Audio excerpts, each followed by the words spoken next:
Hello friends, welcome to news Tamil online. பொதுவா அசோகரை பத்தி சொல்லும் போது அவர் தன்னோட 40 வருஷ கால ஆட்சியில கிட்டத்தட்ட இந்திய துணைக்கண்டம் முழுசையும் ஒரே அரசாங்கத்துக்கு கீழே கொண்டு வந்தாருன்னு பெருமையா சொல்லுவாங்க. அப்பேற்பட்ட பெருமைக்குரிய அசோகரை பத்தி தான் இந்த வீடியோல பார்க்க போறோம். அதுக்கு முன்னாடி நீங்க நம்ம சேனலை சப்ஸ்கிரைப் பண்ணல அப்படின்னா சப்ஸ்கிரைப் பண்ணிக்கோங்க. அப்படியே பக்கத்துல இருக்கக்கூடிய பெல் ஐக்கானையும் கிளிக் பண்ணிக்கோங்க. வாங்க வீடியோக்குள்ளாடி போகலாம்.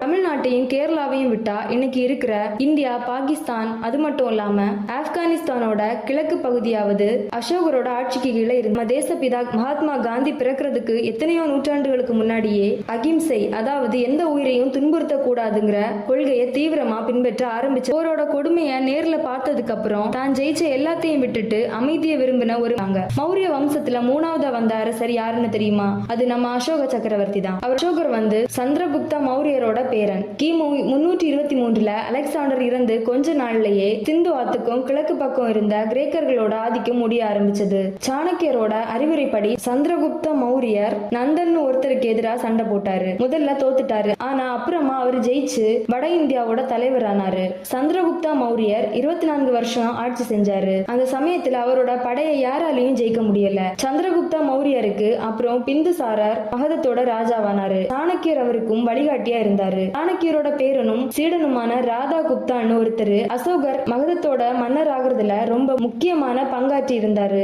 ஏஎல் பாஷாம் தன்னோட தி ஃபவுண்டர் தட் வாஸ் இந்தியான்னு ஒரு புத்தகத்துல சொல்றாரு. பிந்துசாரரோட மகன் சுசிமா அவரோட சிம்மாசனத்துக்கு வாரிசா இருந்தான். விந்திஷாவுல இருந்த ஒரு பெரிய வியாபாரியோட அழகான பொண்ணு மகாதேவி சாக்கிய குமாரி மேல அசோகருக்கு லவ் வந்துருச்சு. அசோகருக்கு மஹிந்தான்னு ஒரு பையனும் சங்கமித்தான்னு ஒரு பொண்ணும் பிறந்தாங்க. அப்புறம் அவங்கள புத்த மதத்தை பரப்புறதுக்காக இலங்கைக்கு அனுப்பினாங்கன்னு சொல்றாங்க. அசோகர் சக்கரவர்த்தி ஆனப்போ மகாதேவி பாடலிபுத்திரத்துக்கு போக விரும்பலையாம். அவ விதிஷாலேயே அசோகர் தன்னோட மத்த 99 அண்ணன் தம்பிகளையும் கொன்னுட்டாருன்னு சொல்றாங்க.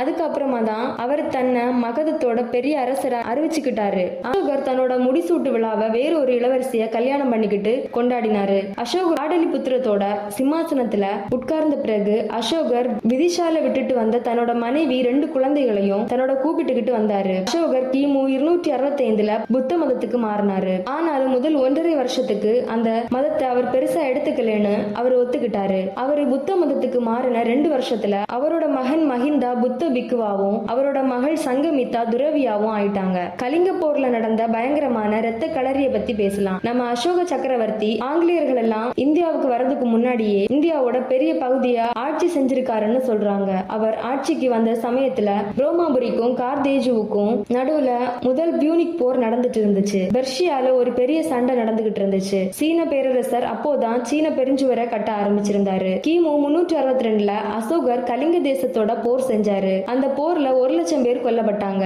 அது மட்டும் இல்லாம போர் முடிஞ்சதுக்கு அப்புறமா ஏற்பட்ட கஷ்டமான சூழ்நிலையால இன்னொரு 1,00,000 பேர் இறந்து போயிட்டாங்க. 1.5 லட்சத்துக்கும் அதிகமான மக்களை ஜெயில போட்டாங்க. இல்லைன்னா நாட்டை விட்டு துரத்திட்டாங்க. இறந்து போனவங்க பெரும்பாலானவங்க சாதாரண மக்கள் தான். சமீபத்துல பேட்ரிக் ஒலிவெல்னு ஒருத்தர் Ashoka portrait of a philosopher கிங்னு ஒரு புத்தகம் எழுதினாரு. அதுல வரலாற்று ஆசிரியர் சுமித் குஹா சொல்றாரு, அந்த காலத்துல கலிங்கத்தோட மக்கள் தொகை 9.7 lakhs இருந்துச்சு. இறந்தவங்க எண்ணிக்கை மொத்த மக்கள் தொகையில 20%. அது கூட ஜெயில போட்டவங்களையும் சேர்த்தா மொத்தம் மக்கள் தொகையில 35% பேர் இந்த போரினால பாதிக்கப்பட்டிருக்காங்க. இத பார்த்தா இது ஒரு பெரிய அழித்தொழிப்புன்னு சொல்றது தப்பா இருக்காதுன்னு அந்த புத்தகத்துல அவர் சொல்லியிருக்காரு. நிச்சயமா இந்த வெற்றி மூலமா அசோகரோட ராஜ்யம் வங்காள விரிகுடா வரைக்கும் பரவிச்சு. அதுக்கப்புறமா தொடர்ந்து 37 வருஷத்துக்கு அந்த பகுதியை அவர் தான் ஆண்டுகிட்டாரு. ஆனா பயங்கரமான சண்டைக்கு பிறகு கிடைச்ச இந்த வெற்றி அசோகரோட மனசை ரொம்பவே பாதிச்சிடுச்சு. அதுக்காக அவர் எல்லாரும் முன்னாடியும் வருத்தப்பட்டாரு. அவரோட வாழ்க்கையில ஒரு பெரிய திருப்பம் வந்துச்சு. அந்த சமயத்துல இந்தியால புதுசா இருந்த கௌதம புத்தரோட போதனைகளை அசோகர் ஏத்துக்கிட்டாரு. கலிங்க போர் பேருக்கு தான் பௌத்தரா இருந்த அசோகரை ஒரு உண்மையான பௌத்தரா மாத்திடுச்சு. அன்னையில இருந்து அசோக சக்கரவர்த்தி புத்தரோட போதனைகள்ல இருக்கிற நல்ல விஷயங்களை வச்சுதான் தன்னோட ஆட்சி அமைச்சாருன்னு சார்ல்ஸ் எலன் சொல்றாரு. ஒரு நல்ல அரசரா அசோகர் மக்களுக்காக தன்னையே அர்ப்பணிச்சிட்டாரு. ஆனா சில முக்கியமான ஆளுங்க மட்டும்தான் அவர் பேசுறத கேட்க முடிஞ்சது. தான் சொல்றத உலகமே கேட்கணும்னு அசோகர் ஆசைப்பட்டாரு. அதனால என்றைக்கும் அழியாத எழுத்து மூலமா தன்னை பத்தி சொல்லிக்கணும்னு அவர் முயற்சி எடுத்தாருன்னு அவரே சொல்றாரு. இன்னைக்கு வீடியோ இவ்வளவுதான். இந்த வீடியோ உங்களுக்கு பிடிச்சிருந்தா லைக் பண்ணுங்க, ஷேர் பண்ணுங்க. அப்படியே நம்ம நியூஸ் தமிழ் ஆன்லைன் சேனலையும் சப்ஸ்கிரைப் பண்ணிக்கோங்க. தேங்க்ஸ் ஃபார் வாட்சிங்.